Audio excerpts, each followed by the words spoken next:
Assalamualaikum warahmatullahi wabarakatuh. Yang saya hormati Bapak Puji Imam Mutakin selaku dosen pengampu arsitektur dan organisasi komputer. Sebelumnya perkenalkan, nama saya Dika Zahira Prasetya dengan NIM 10225005. Saya berasal dari kelas IF 2A. Pada kesempatan kali ini saya akan menjelaskan materi tentang struktur CPU atau Central Producing Unit. Nah, tujuan dari pembahasan ini adalah yaitu untuk memahami pengertian CPU dan komponen-komponennya serta cara kerja, lalu untuk menerapkannya dalam sistem komputer. Lanjut, yang pertama yaitu pengertian CPU. Nah, CPU itu adalah komponen yang mengolah data. Nah, secara singkatnya, CPU ini adalah otak dari komputernya gitu. Nah, maksudnya gimana? Nah, otaknya itu, jadi setiap kita menyuruh atau menginstruksikan sesuatu, nah yang bekerja itu CPU-nya. Jadi secara singkatnya, jadi CPU itu adalah otaknya yang menjalankan semua perintah kita atau menjalankan perintah semua pengguna gitu. Sebagai contohnya, yang pertama yaitu kita saat kita membuka YouTube, bermain game, membuka Microsoft Word dan yang lainnya ya. Nah, proses tersebut yaitu melalui sistem CPU terlebih dahulu agar memproses semua itu. Jadi bisa disimpulkan CPU itu adalah otak dari komputer. Lalu materi yang kedua adalah komponen CPU. Komponen CPU ini terbagi menjadi 3. Yang pertama ada ALU, yang kedua ada Central Unit, yang ketiga ada register. Nah, yang pertama ALU. ALU ini bertugas melakukan operasi aritmatika dan logika. Nah, operasi aritmatika yaitu perkalian, pengurangan, pembagian, lalu pengurangan ya. Nah, sedangkan untuk yang logika yaitu membandingkan data lebih besar, lebih kecil atau sama dengan. Nah, seperti itu. Nah, yang kedua ada control unit atau CU. Control unit ini bertugas sebagai mengatur seluruh aktivitas komputer.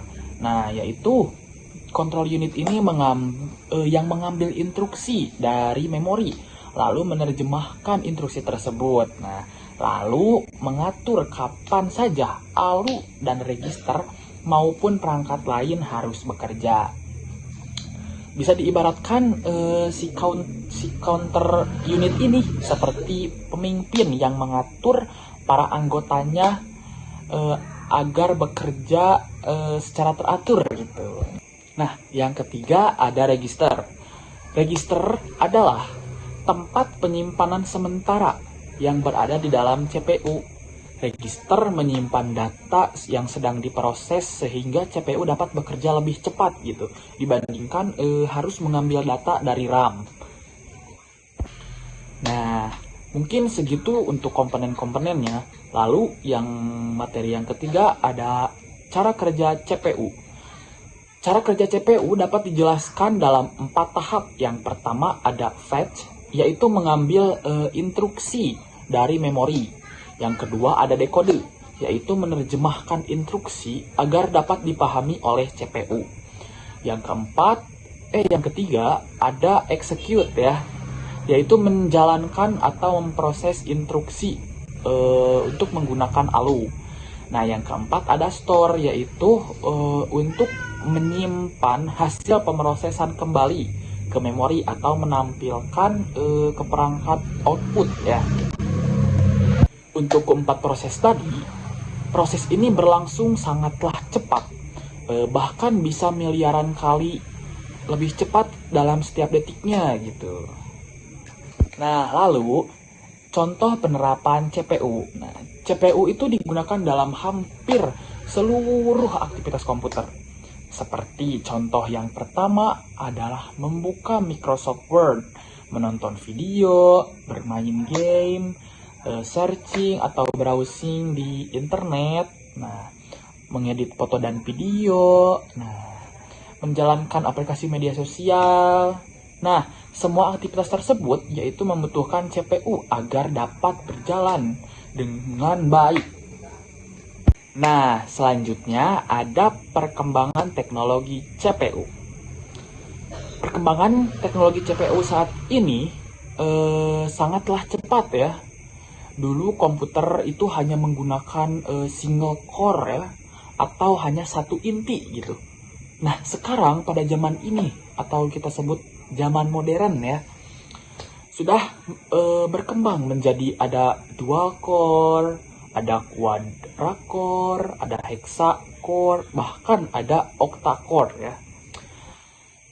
CPU modern juga memiliki kecepatan yang lebih tinggi, lebih hemat daya, dan mulai dilengkapi teknologi AI untuk meningkatkan kinerjanya.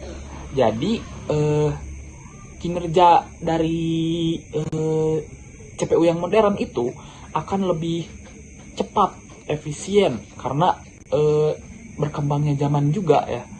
Jadi, kinerjanya akan lebih meningkat atau lebih cepat lah gitu. Nah, untuk selanjutnya ada diagram struktur CPU. Nah, pada gambar ini dapat saya jelaskan. Yang pertama, data itu berasal dari perangkat input. Data disimpan sementara di memori. Nah, selanjutnya diproses oleh CPU yang terdiri dari control unit, ALU, dan register. Nah, setelah selesai diproses, hasilnya dikirim ke perangkat output seperti monitor atau printer. Nah, mungkin dicukupkan sekian dari penjelasan saya. Di sini ada kesimpulan, yaitu sebagai penutup. Nah, CPU ini merupakan komponen utama yang berfungsi sebagai pusat pengolahan data dalam komputer. CPU ini terdiri dari 3 komponen penting, yaitu yang pertama ada ALU, yang kedua ada control unit, dan yang ketiga ada register, yang bekerja sama dalam menjalankan setiap instruksi dari pengguna. Dengan memahami struktur CPU ini, kita dapat mengetahui gitu bagaimana komputer ini bekerja secara cepat dan efisien. Demikian presentasi yang dapat saya sampaikan. Mohon maaf bila ada yang kurang tersampaikan atau tidak terlalu mengerti gitu. Terima kasih atas perhatian Bapak Puji Imam Mutakin, MSI, dan semuanya. Assalamualaikum warahmatullahi wabarakatuh.